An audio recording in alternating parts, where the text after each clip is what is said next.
Hello and welcome to Forensic Friends. This is a new YouTube channel that we've set up in association with the European Division of the International Association for Identification. The purpose of this channel is to highlight and help to disseminate research and points of general interest in and around the forensic sciences. If you work or have worked in the forensic sciences, you'll probably have had conversations that involved someone saying something like, "Forensic science, that sounds interesting. How did you get into that?" The reality is that forensic examiners are expected to spend years in training and to pass regular proficiency tests. When I trained as a fingerprint examiner back in the 1980s, I was fortunate enough to have had excellent training officers. During the course of my career, I myself was responsible for training many fingerprint examiners, and I did my best to provide engaging and informative courses that moved away from the rote learning of the past. This is why I was particularly interested in what my new friends Sammy Taylor and John Foster from the University of Greenwich are doing with their forensic science students. Here's a recording they made to tell us about their approach to teaching.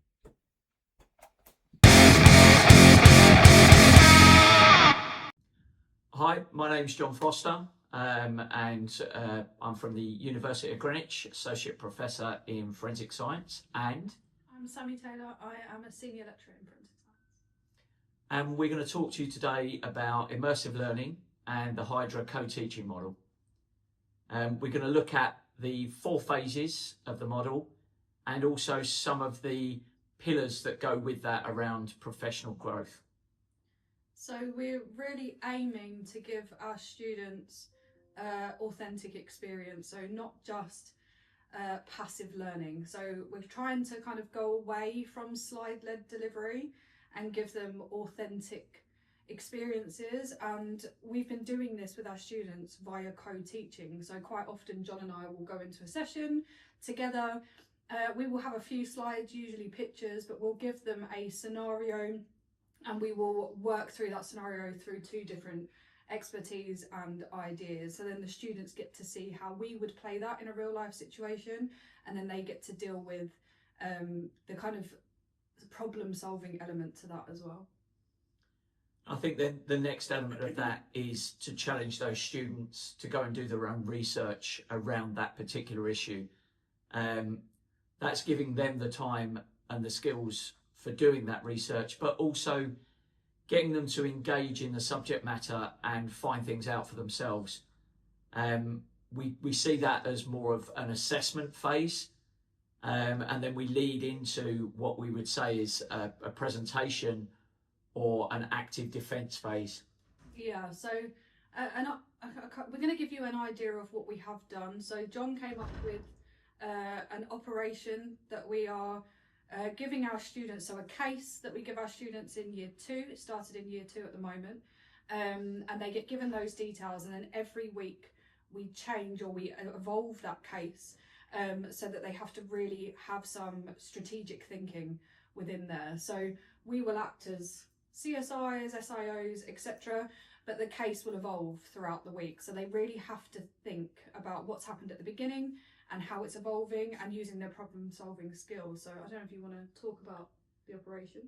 Yeah, so the operation is Operation Gone Girl. It's based on a missing person inquiry, and as Sammy rightly said, it develops as they go through the various different skills. The way we've worked it is to make sure that they understand not just what they're doing, how to recover evidence, but why and the importance of that evidence within the context of the investigation.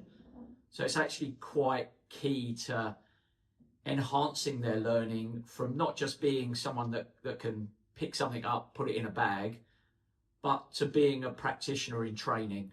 And that's kind of where we want to go. We want them to formulate that identity of actually being a practitioner, and give them the tools to do that.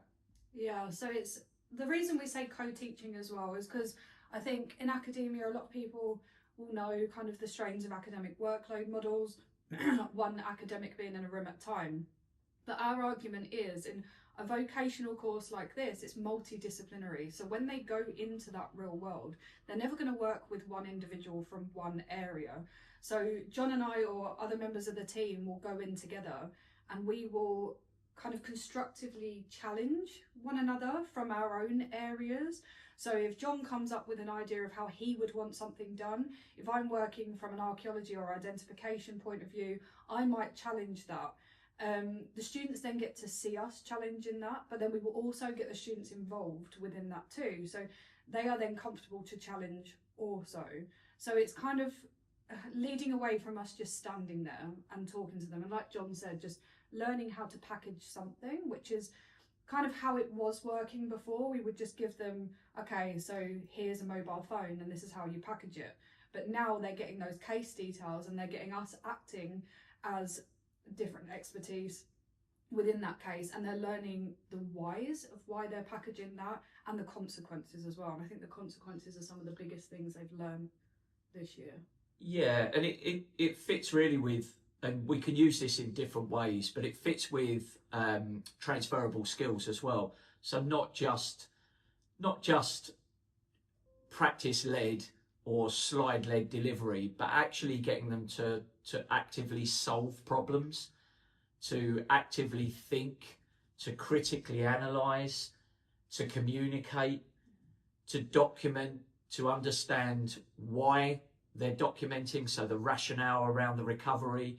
It's getting them really to, as we said before, to formulate that practitioner mindset, which is useful not just in a crime scene environment, but in a laboratory environment. Further on from that, we're then working with them to present that evidence. So not just giving them the skills of recovery or of analysis within a laboratory, but to be able to understand that under cross-examination, to answer questions about their evidence, to present facts, to show that impartiality, to be able to show that flexibility in their cognitive thinking. And these are all skills that they would use, not just in forensic science, but in life in general. And I think that's what makes it a different way of learning. It makes it more immersive, and it keeps them more involved in building their skills. Yeah, it's really helped with engagement. So most forensic science courses will have some kind of moot court, mock court at the end of their programme, which we also have. But what we're trying to do is embed that engagement activity within nearly every lecture. At the moment we've started in year 2, but we are going to start bringing this in from year 1. So they're going to have the operation in year 1 and build on it in year 2 and in year 3. So they're going to have the same operation throughout all 3 years. And we will get them to kind of cross-examine us, cross-examine each other, and really come up with that kind of cognitive flexibility throughout the 3 years, so that when it comes to their mock court, they're not so daunted, because I think that's one of the scariest parts for our students, is mock court. So we're trying to build the students so that they are comfortable under cross-examination through that. But yeah, we are embedding it through all 3 years, which means we're now embedding it into every single module. And like John said, it's not just about the kind of defence element, it's about documentation as well. So our students have really learnt this year that we didn't really tell them to make notes on Operation Gone Girl. We just hoped that they had. And we had one student who got to the final stage of year 2 and they had a binder, didn't they? Yeah. From all of their sessions that they'd had, and they'd made their own theories as to what happened. And so we ended up having a really cool lecture, didn't we, where they all started theorising of what... Yeah, just looking at what could have happened, what might happen in the future and things like that. I think it helps as well with assessment and feedback. And I don't know how Sammy feels about this, but I prefer being able to feedback whilst we're working at a crime scene. I think students get more out of it. They're actually speaking face to face with us. It's one-to-one or one to a group. We can look at where, as a group, they've struggled, and we can identify key themes.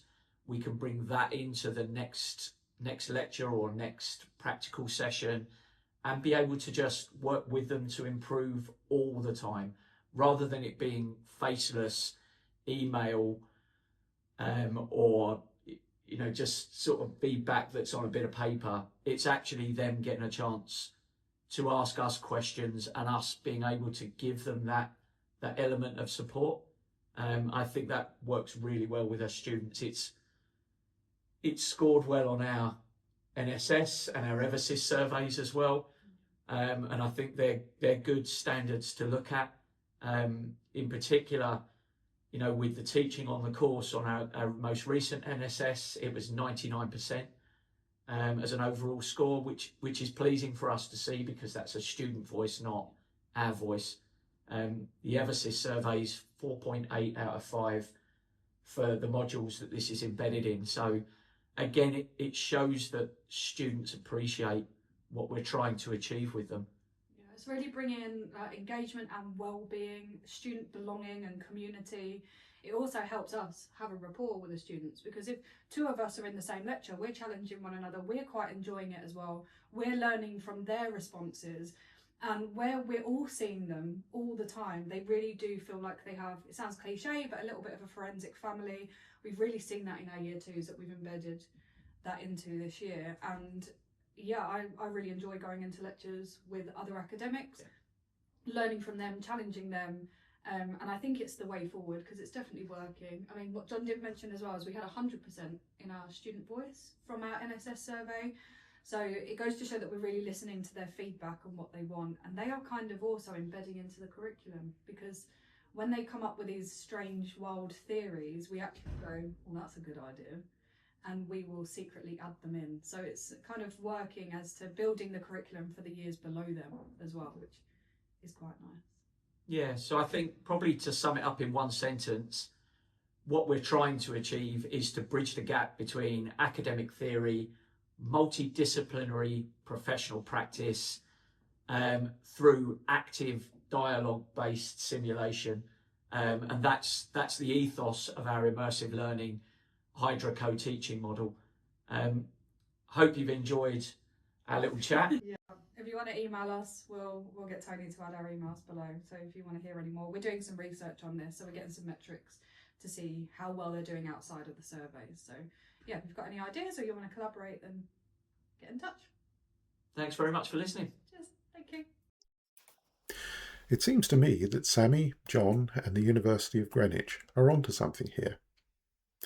Their hands-on problem-solving approach will hopefully help prospective forensic examiners be better prepared for the reality of their chosen profession. If you'd like to know more about what Sammy and John are doing, you can either go to the university website or contact me, and I'll pass on your messages. That's all for this time. I hope to see you again soon.